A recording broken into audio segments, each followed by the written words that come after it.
So we will discuss the next very important topic called multiple pregnancy. We've all come across multiple pregnancy, commonly twin pregnancy in our practice. But we also have come across higher order multiple pregnancies such as triplets, quadruplets, and so on. It is a special type of pregnancy because it has got several considerations, both on the side of the mother and of the baby. And equally, it cuts across two departments, both ourselves in obstetrics as well as our colleagues in pediatrics. So the outline for this short discussion, which is just the first part of the discussion, we will look at definitions. What else? We will also look at incidence. Again, some bit of epidemiology. Then from there, we will look at classification, which in brackets I can just call zygosity. Then next, we'll narrow down to what is called the fate of monozygotic twins.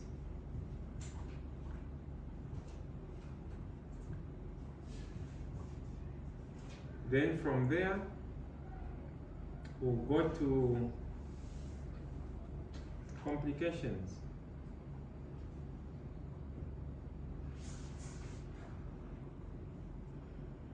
And again, complications can be maternal or fetal.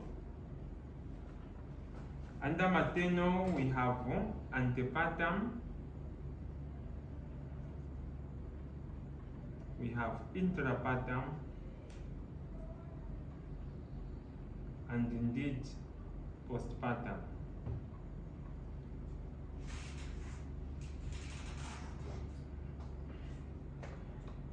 Then, probably that will be enough for today. Maybe we would conclude by clinical features, which implies symptoms and signs. And then, if time allows, we'll look at differential diagnosis. So that the last part will just be management. What do you think? Outline is okay? Yes. Okay, so I want to talk about definition. People will laugh at us if we want to define multiple pregnancy. I will take it. How people think of us? All of us discussing definition of multiple pregnancy. Let me go to incidence. Again, we have a huge challenge, just like preterm, because incidence has been pushed up because of our interest in assisted reproductive technology and the use of ovulation induction agents. Sometimes we have to blame ourselves. Me, I've seen with my own two eyes somebody following me as I'm moving in the corridor. Doctor, can't you prescribe for me some clomiphene? What's the problem, doctor? Why can't you write me clomiphene? I want to have twins. Now the people are saying that nurses and doctors. So they're increasing the incidence of multiple pregnancies. They want to have twins, triplets. So that is one of the challenges with numbers. They are not fixed because of this situation we have. Now, generally, for spontaneous occurrence of multiple pregnancy, it's exemplified by a law known as, so definition obviously, we know that is the occurrence of more than one fetus or embryo, whatever, but we are now talking about incidence. So the incidence is exemplified by what is known as the Helin-Zeleny law. This is a statistical law Again, I know we've got experts here who have done Poisson distribution, binomial, they have done all kinds of statistics. But one of the things you need to realize is that this was a mathematical relationship that showed several outcomes in terms of multiple pregnancy and found that the incidence of multiple pregnancy is 89 to the power n minus 1 of the singleton. So what this means is that if, say, what's the incidence of twins? Twins means there are two babies, not so. The ratio of incidence of twins in a population of singletons is going to be 1 to the power 89 2 minus 1, which is basically 1 to the power 89, or 1 to 89. But if you wanted to see the incidence of triplets in a population of singleton, using this same formula, where now n is equal to 3, meaning we are dealing with triplets, then it will be 1 to the power 89 to the power 2, because we've subtracted 1 from 3. It's clear? So that's the Henning's law. It still holds true generally, especially for spontaneous occurrence of multiple pregnancy. So that's basically about the incidence. What about classification? Now, when you look at zygosity, we are talking about the uterus. I'll keep referring to this diagram severally while I get a clearer marker. I hope I didn't remove it. So, we know that we have an ovary and we've got an ovary there. So, when the spermatozoa is coming, many spermatozoa are deposited within the vaginal canal, but only one will survive. Remember? A minute of silence for the spermatozoa. It suffers a lot because it has to pass through an acidic environment. The vagina is an acidic environment. And it will only be protected by the secretions coming from the corpus glands, or the seminal vesicles, and all those bubble, whatever. I'm not, I'm a midwife, I don't deal with men. But basically it's the prostate, the seminal vesicles, and the corpus gland, not so? Yes. So those will create an alkali environment around the sperm, so that together the combination of the spermatozoa and the fluid coming from those accessory glands becomes semen, right? But the sperm only manages to pass through the vaginal canal, which is highly acidic, by being protected by something alkali. Then when it reaches here, it will have to undergo two processes. If you remember, there is a process known as capacitation and acrosome reaction. And then even if that is not enough, it goes and then it has to reach the egg, which has been deposited here. But the egg is surrounded by some cells, the cumulus ophora cells, coming as part of the corona radiata. And then we also have what is called the zona pellucida there, and then we even have the actual membrane. So there's a zona block, there's a whatever block. It's just for one sperm to pass. It's a big problem. Now, if one sperm 1 goes here and fertilizes this one, and sperm 2 goes here and fertilizes this one, then there will be an embryo. There will be an embryo. So let's call it embryo 1, embryo 2. Then this 2 will come, and this one will also come. This one will set up its own sac, this one will set up its own sac. What do you call this type of twins? That is zygotic. They've come from different sources, 2 different sperms, fertilizing 2 different eggs. Those are the eggs. And obviously, if that is the case, then you will see later on that this becomes diamniotic dichorionic automatically. I'll explain what this chorionicity means later on. But there will be diamniotic dichorionic, and these will be totally different individuals, so that they are appeared at the same time. And definitely these will be fraternal twins. One will be male, the other one will be female. One will be this, one will be the other. So those are basically dizygotic twins. A.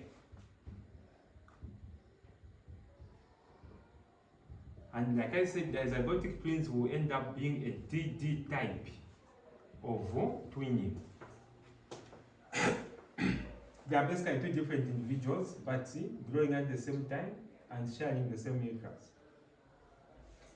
Now, I'm more interested in monozygotic. So what about monozygotic? What does it mean? In monozygotic, what it means is that this is the uterus.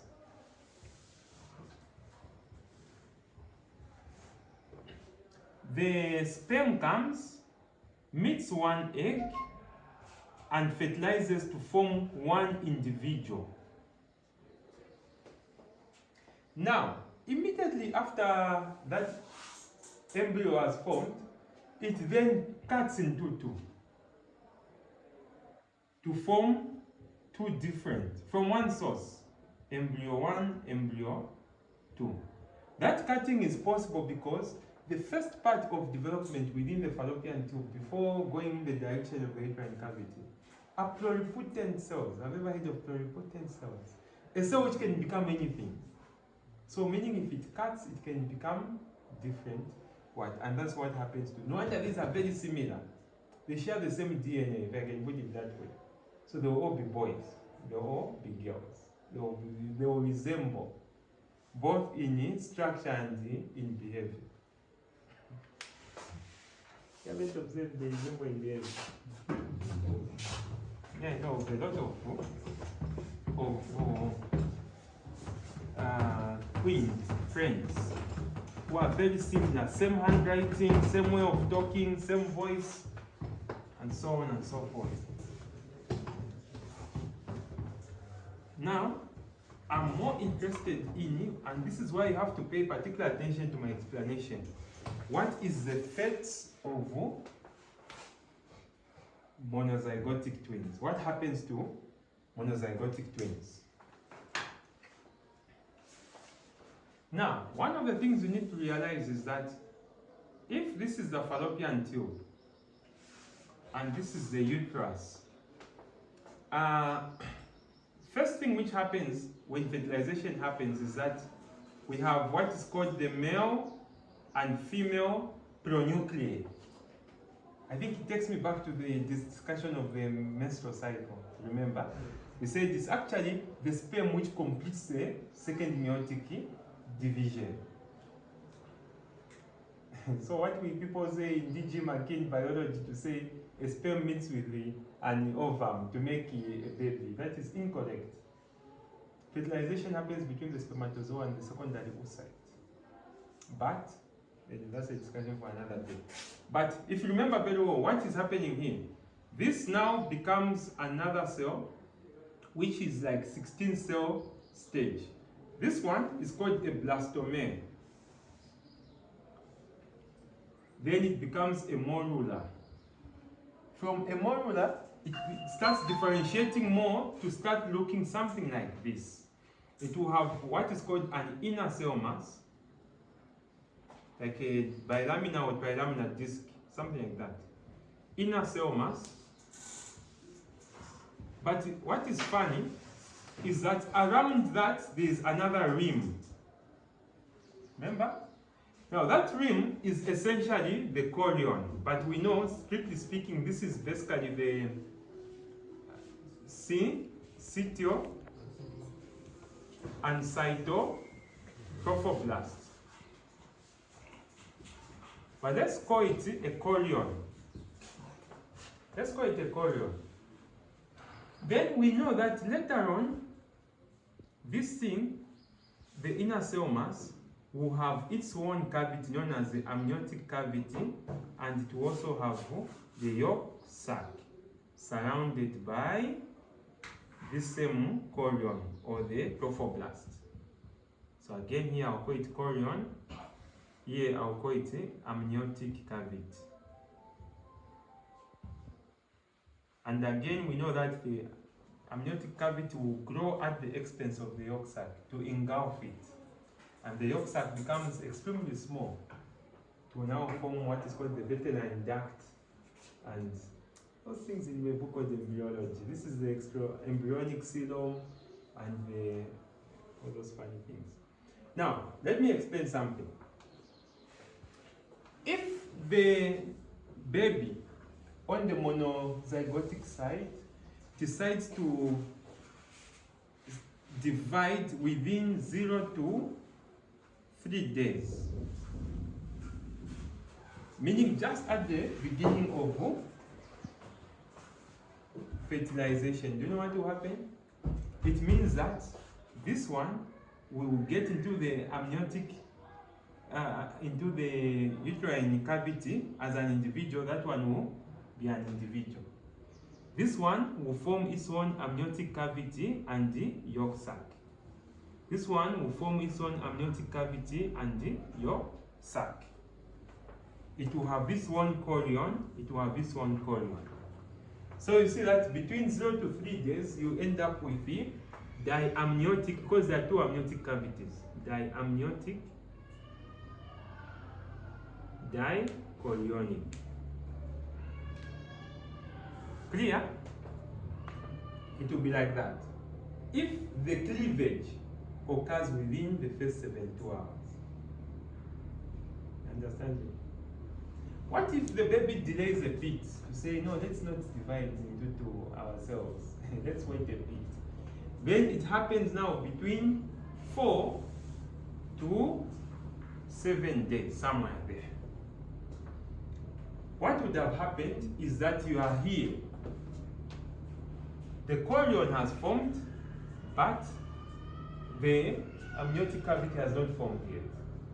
But don't forget, the cleavage always happens on the inner cell mass. So if it happens on the inner cell mass, what will happen? It will cut. Do you think it will create its one? No.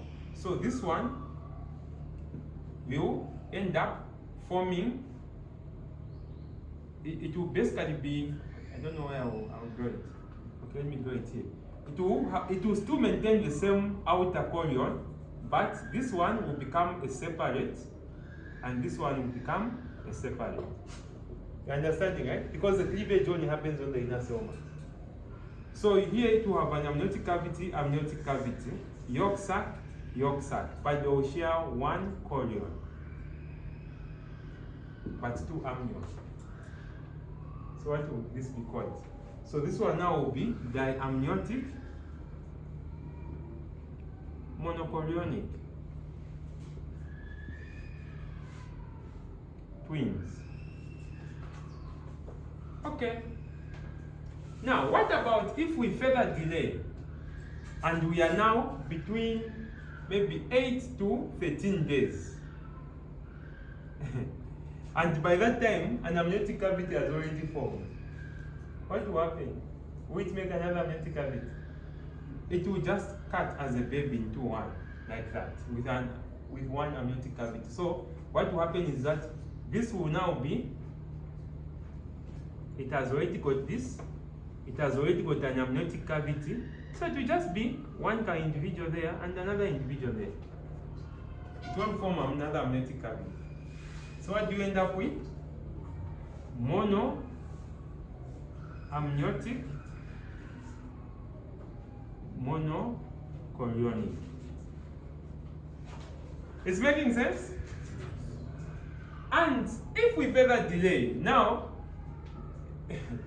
the baby has almost formed, meaning it has even started folding. You know, the baby looks like that with a little tail there. And the baby delays, that is more than 14 days. That's when it's deciding to cut. You end up with the conjoint twins or Siamese twins. Very dangerous. They'll end up sharing some organ, maybe the same liver, the same brain, the same this. So basically, when you want to understand amnionicity and chorionicity, just understand it that the cleavage is on the inner cell mass. And the more the baby delays to cut, the more dangerous. The earlier may be the better. What do you think? Now, so how many types have we talked about? We've talked about this one. We've talked about 1. We've talked about 2. We've talked about 3. And we've talked about 4. Now, of this, and I have to make it very clear, this diamniotic dichorionic is got no issues. It's like the one we had the dizygotic, they'll just be growing separate. But they'll be identical, but they will not be as identical because they are more or less different individuals, but came from the same source.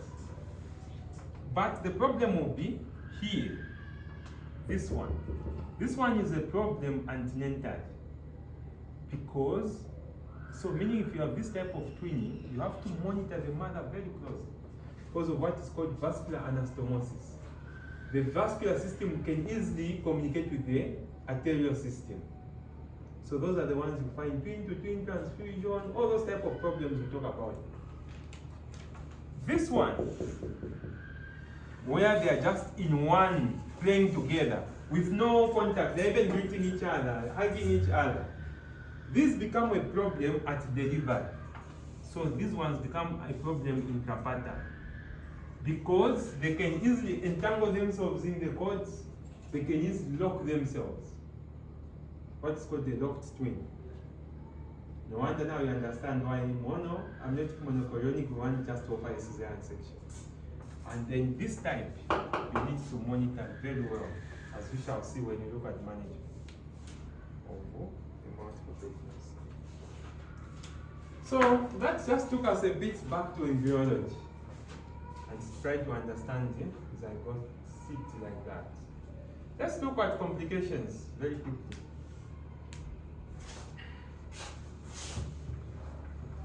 What are the complications of multiple pregnancy? Let's pick, which one do we pick? Maternal. And then we go into antepartum.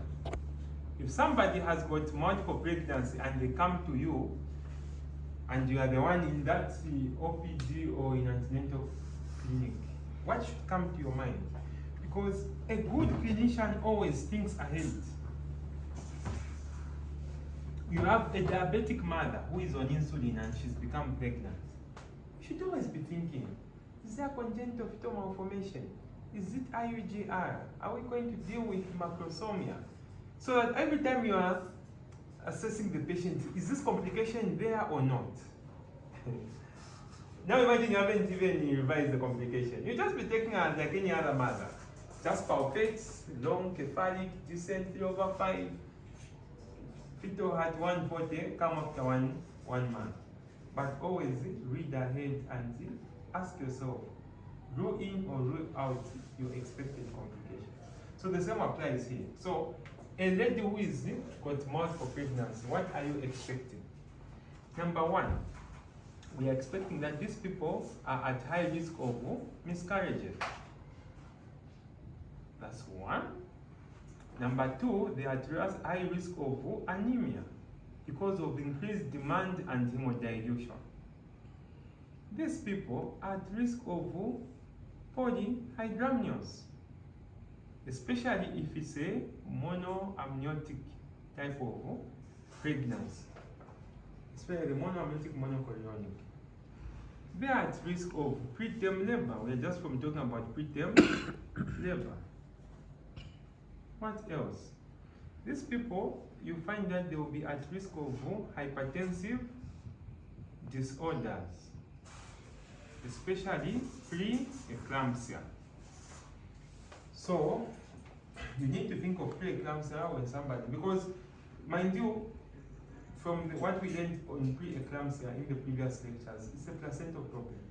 Now the placenta is over a wider surface, therefore the problem is on a wider surface, be it trophoblastic invasion or any other problem.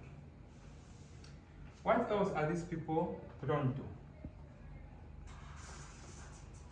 They have got several babies, so they will have what is called maternal exhaustion, or if I can just call it maternal distress. So they will be getting tired easily, You'll be getting uncomfortable because the babies are just kicking in every direction. You are walking like this with the lordosis. Sometimes I even cry when I'm alone. Single mothers are walking like this. Don't they have a backache? So that is another problem which we can find here. Then, now, away from these main, I'm just highlighting the many problems that we have. We can also look at the intrapartum.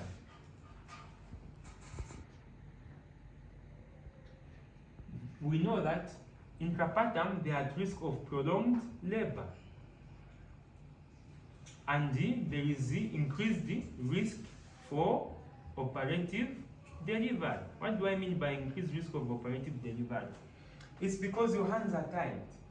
Already multiple pregnancy is not a normal or inverted compa, it's an abnormal type of pregnancy. Now imagine you've got post-dates with multiple pregnancy. You've got breaching multiple pregnancy into one. Or you have, so it's like multiple pregnancy added to something else equals a CS.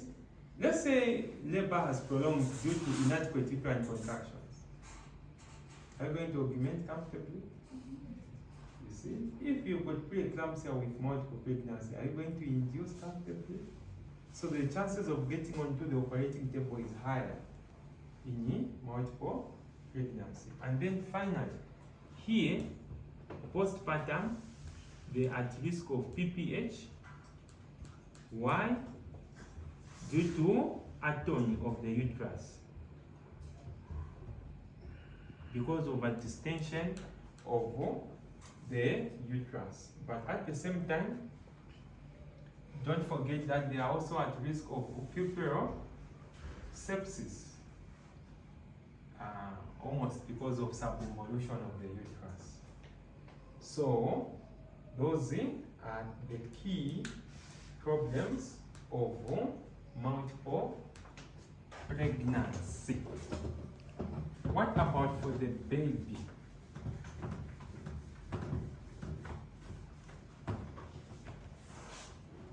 So for the fetus,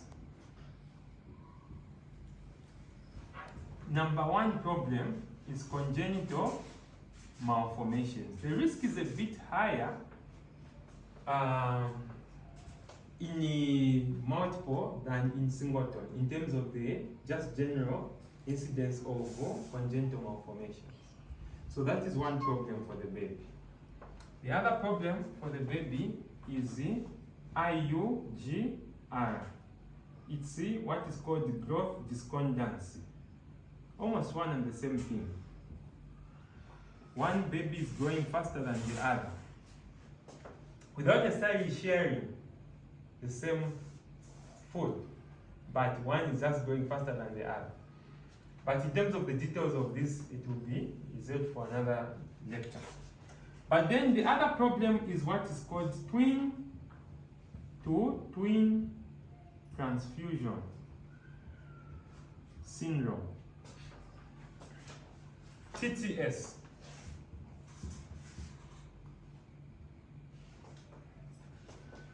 Again, almost sharing. One is getting blood. And I think from the pediatric point of view or neonatology point of view, we know that the bigger baby is the weakest.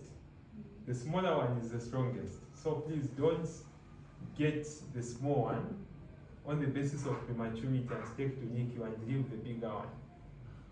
The bigger one is weaker. The stronger one is used to being in a harsh environment and can survive. So the one which is anemic, the one which has all those. Because the bigger one is at risk of heart failure, is at risk of fluid overload, and a lot of other problems. Now, there is another condition known as TAPS, which is twin anemia, polycythemia,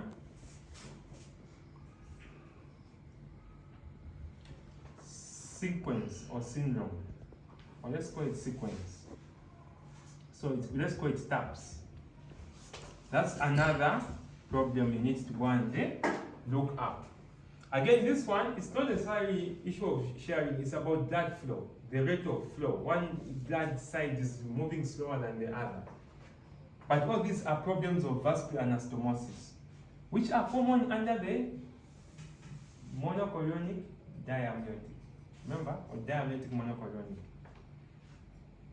There's nothing like dichorionic monoamniotic. It doesn't exist, based on what you told me. Then comes another one, which is a very lethal form of twin-to-twin transfusion known as twin reversed arterial perfusion sequence. TRAPS. The other name for this is a cardiac twinning or a cardiac monster. Again, imagine such bad terms, calling a baby a monster. But then we call the monster because it's not compatible with life, the cardiac one. Because normally they are born without a heart or with a highly deformed heart. But these are some of the problems you see. Then, don't forget, we talked about cord entanglement. We talked about locked jaw. Locked jaw happens when twin 1 is breech and twin 2 is cephalic. Can the baby look like this? This one's chin is like that. No, not like this line. As if we are what? Chickens.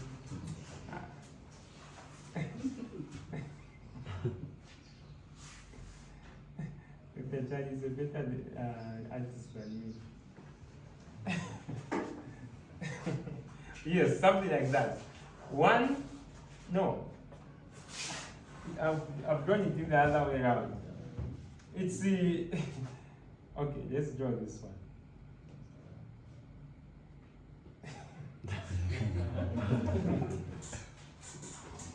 Then this other head is here. But these are scary.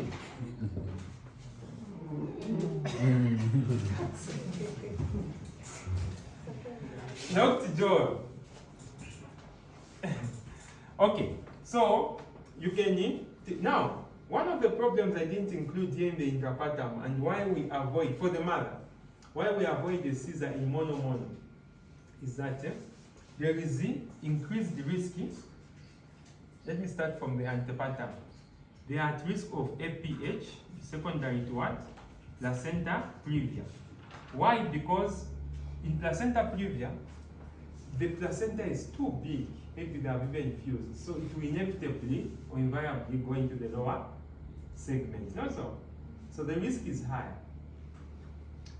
But also, don't forget that when you are delivering and it's a mono, they are at risk of cord prolapse plus placenta abruption. Why abruption?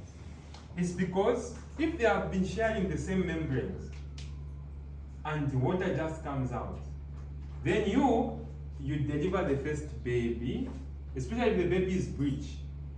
You try to manipulate, remove the baby, or even cephalic, but it's mono.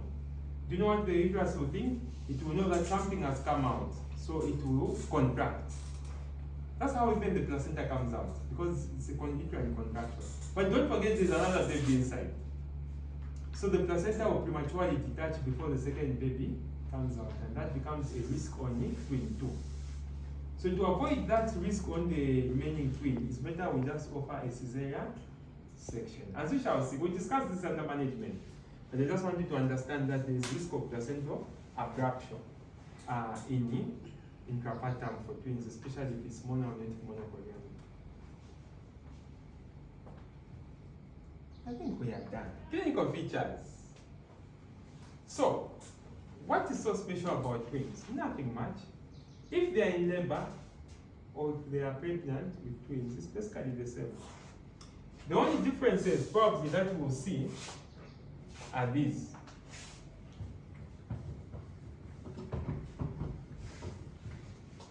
Number one,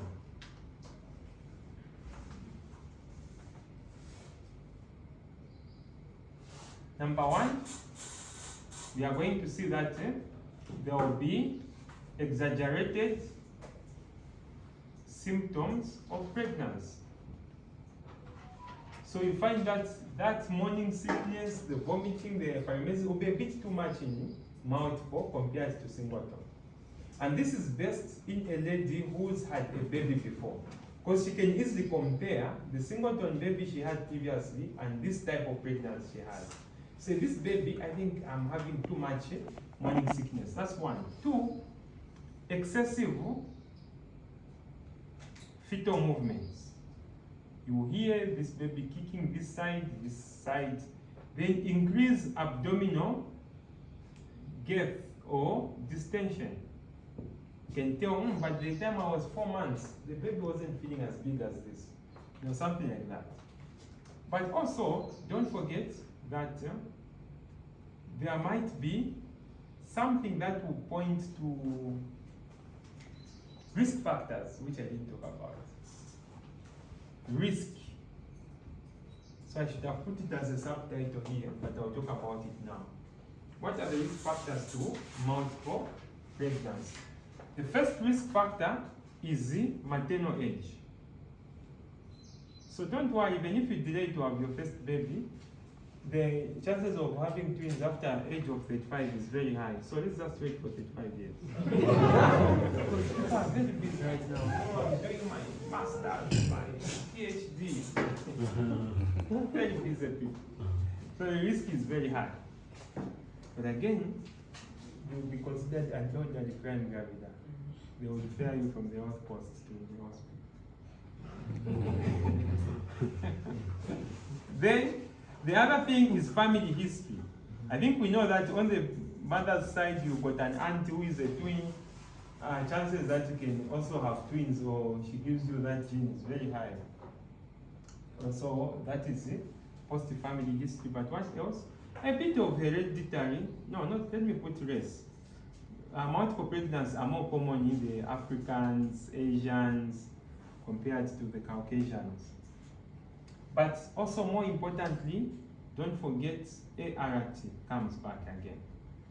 The use of ovulation induction drugs like letrozole or more commonly clomiphene citrate or FSH preparations or human menopausal gonadotropin can make people have. But don't use these drugs unnecessarily because they can hyperstimulate the ovaries and can lead to a condition known as OHSS. So we need to use them cautiously. So that is another risk for multiple pregnancy. So as you are taking a history, don't just ask for symptoms, but you also ask for, you go further in your past medical history, drug history, family history, and so on, so that you can know that you are dealing with that. But these are just on the side of history or symptoms. What about signs? On the signs, one thing you are going to see is that there will be large for gestational age. Meaning that if the last normal menstrual period is at 28 weeks, it will be feeling as if the height of fetus is at 34. So that is large for gestational age. What else? One of the things you find is that there will be multiple fetal pores. What do we mean by fetal pores? If you are examining a patient, they will have two pores. One, the contours, there will be 1 and 2. I don't have the uterus, but 1, 2. Okay? But in a multiple pregnancy, you feel like there's something protruding here, there's something protruding here, something protruding here. Those are multiple fetal pores, meaning more than 2. What else? You find that there will be auscultation of more than 2 distinct fetal hearts. But again, for you to do that, because you might be getting the same fetal heart thinking there are 2. So you need 2 different people. One has placed a fetoscope there, the other one there. Then there must be a difference of at least more than 15 beats per minute, and you should be at a distance. But in this day and age, you have ultrasound. But this is manual transmission. Like, you know, Dr. Mulenga drives a manual vehicle. manually now. You don't have an ultrasound. You're trying to make a diagnosis of multiple pregnancy. So one has a fetoscope there, the other one has a fetoscope. Something which surprised my colleague from Germany. She said, I last saw a fetoscope in the museum. And he told me to watch the fetoscope and you get a selfie with me holding it. He sent it to Germany. We don't believe it. But here it's like it's even part of the plan. Are we planning for fetoscopes? How many do we buy?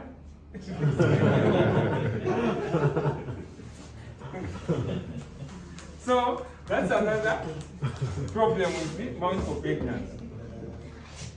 Now, again, having talked about risk, so I'm including things that I didn't include. Risk, I didn't include it here. So I'll put it here or somewhere here. Risk factors. But one last thing I didn't talk about here is the differential diagnosis. Anyway, it's here. Let's look at the differential diagnosis. What can look like multiple pregnancy when in fact it's not? And this is where I'll conclude. So, colleagues, one of the things that can confuse us is in early pregnancy, we need to think, first of all, regardless of everything, differential diagnosis, we need to think of number one, wrong dates. It could be that this person is not sure of their dates. No wonder there's discrepancy between the LNMP and the findings on examination. Number two, don't forget molar pregnancy. Because in molar pregnancy, you also have that for gestational age. But in molar, we know that there are two medical conditions which follow molar. One is thyrotoxicosis, and the other one is preeclampsia. So you will need to discuss molar pregnancy in another session, if at the time you allow, to understand why there's a link between TSH and HCG in terms of their subunits. But of course, for molar, there is a way in which you take a history. But think of molar. Number three, don't also forget that polyhydramnios, don't forget multiple fibroids, or let me just say fibroids, can also simulate a large for gestational age situation. Or indeed an ovarian tumor which is complicating pregnancy.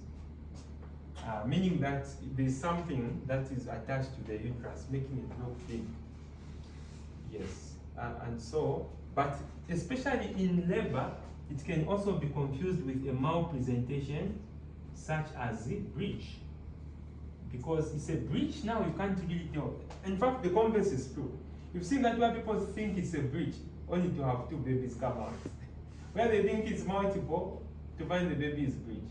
So, always think of these other differential diagnosis to multiple pregnancy. As agreed, this is part one of our discussion, and we will look at management tomorrow.